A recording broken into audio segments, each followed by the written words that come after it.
नमस्कार, मैं हूं सौरभ श्रीवास्तव। देश में लगातार कोरोना वायरस की दूसरी लहर अब मंद पड़ती दिखाई दे रही है। उसकी रफ्तार कम हो रही है।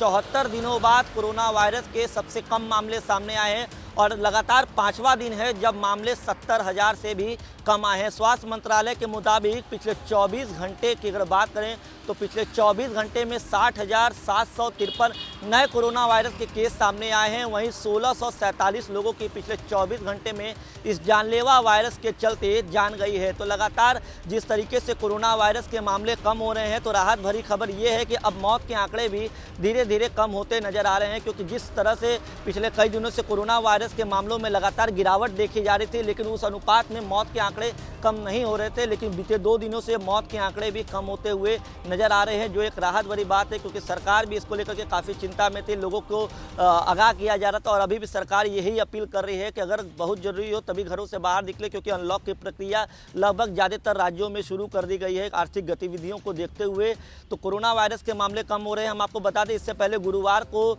62,400 के आसपास मामले आए थे। तो लगातार कोरोना वायरस का मामला जिस तरीके से कम हो रहा है, तो अब मौत के आंकड़े भी कम होना शुरू हुए हैं। तो सरकार अब वैक्सीनेशन को लगातार इस कोशिश में है कि वैक्सीनेशन की जो प्रक्रिया है उसको रफ्तार दी जाए। केंद्र सरकार हर मुमकिन कोशिश कर रही है कि ज़्यादा से ज़्यादा लोगों को वैक्सीन की डोज दी जा सके, क्योंकि वैक्सीन अगर लग जाता है तो माना जाता है कि कोरोना से शरीर की जो एक क्षमता है वो बढ़ जाती है कोरोना वायरस से लड़ने के लिए। तो सरकार ये कोशिश में है कि लोगों को ज़्यादा से ज़्यादा वैक्सीन को डोज दी जा सके। अब तक वैक्सीनेशन की बात करें तो देश भर में 27 करोड़ 23 लाख से भी ज़्यादा लोगों को वैक्सीन की डोज दी जा चुकी है और लगातार सरकार ये अपील कर रही है कि लोग वैक्सीनेशन के लिए आगे आएँ। हालांकि जब दूसरी लहर पूरी तरीके से उफान पे थी तो उसके बाद लोगों में वैक्सीन को लेकर के जागरूकता बढ़ी। लोग वैक्सीन के लिए जो सरकारी वेबसाइट है उस पर रजिस्ट्रेशन कर रहे हैं और खुद वैक्सीन के लिए आगे आ रहे हैं, जो एक राहत भरी खबर है। फिलहाल कोरोना वायरस की रफ्तार कम होती दिख रही है, लेकिन हम आपको कुल आंकड़ों के बारे में बता दें। अब तक पूरे देश में 2,98,23,546 कोरोना वायरस के कुल मामले सामने आए थे, जिसमें से 2,86,78,390 लोग पूरी तरीके से कोरोना से रिकवर हुए हैं। या तो उनका होम आइसोलेशन में इलाज हुआ था या तो फिर अस्पतालों से वो पूरी तरीके से स्वस्थ होकर अपने घर को लौटे। अगर अब कुल एक्टिव केस की बात करें तो ये भी एक बड़ी राहत की खबर है कि कुल एक्टिव केस अब 8 लाख से कम हो गए हैं। इस समय देश में 7,60,000 एक्टिव केस हैं जिनका इलाज चल रहा है, जो कोरोना वायरस से संक्रमित हैं। ऐसे लोग 7,60,000 के करीब हैं।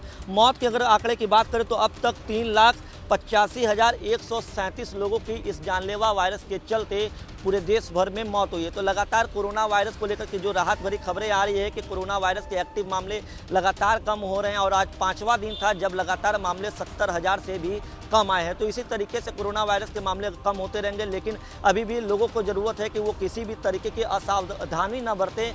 सावधानी के साथ सड़कों पे निकले, बाहर निकलने, बाज़ारों में जाएं तो पूरी तरीके से सावधानी रख के कोरोना के जो गाइडलाइन और जो प्रोटोकॉल्स हैं उसका पूरी तरीके से पालन करें, क्योंकि कई जगहों से ऐसी भी तस्वीरें निकल के सामने आ रही है कि लोग बाज़ारों में कोरोना की गाइडलाइंस का पालन नहीं करें, मास्क के बिना दिखाई दे रहे हैं, सैनिटाइजेशन का इस्तेमाल नहीं कर रहे हैं। तो लोगों को अभी भी सतर्क रहने की ज़रूरत है, क्योंकि विशेषज्ञों द्वारा कोरोना की तीसरी लहर की भी चेतावनी दी गई है।